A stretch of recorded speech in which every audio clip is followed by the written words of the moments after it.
Where do we go from here? How do we carry on? I can't get beyond the question. Gosh, I'd like to meet a dancer who doesn't.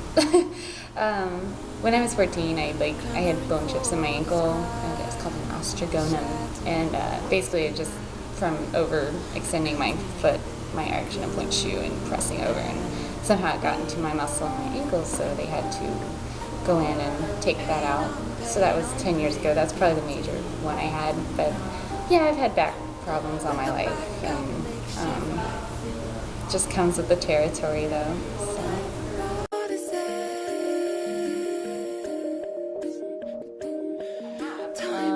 I snapped my ACL in the middle of a show during a solo that I did,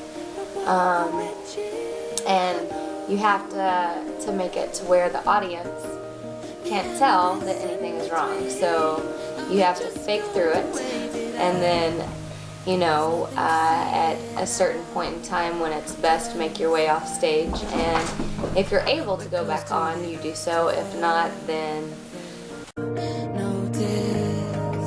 A stumbling cliche case, crumpled and perfect face. Considering the numbers that we used to do and how extraneous it was, we would always, if we didn't stretch, we would end up pulling something.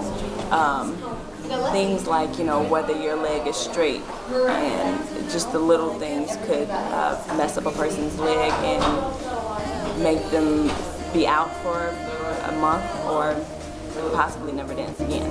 The time is everything.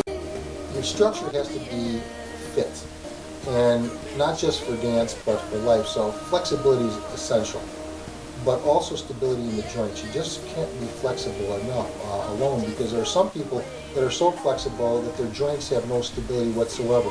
They're going to be very prone to injuries. Also, you want to make sure that your body is balanced based on the kind of activity you're doing. A lot of the movements in dance are repetitive, using the same muscles. The antagonist muscles to those tend to become underutilized, undersized, and before you know it, you start developing these overuse. Overuse is not something that happens from an acute injury where all of a sudden you twisted an ankle or you pulled a muscle. It's over time you overdevelop something and underdevelop something, and then little by little these little aches and pains creep in, and that's how you eventually wind up being injured. So it's important to be flexible. It's also important to have joint stability, and it's important to balance yourself out. So work on your hamstrings, work on your tibialis anterior, work on body parts that are not worked on in dance to the extent that their opposing muscles are worked on.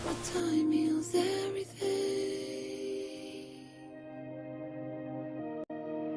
What if the riches? I had nothing major to where I've had to sit out, but like I've injured knees, back. Remember one show I did a suicide as a breakdancing move, and I injured my back, and the next day I woke up, I was completely stiff. I had to go through like 2 sessions of acupuncture just before I was 85% okay. But when you're in the moment, you don't really worry about all that. But yeah, I have injured myself, and I just thank God it hasn't been like life-changing or career-changing.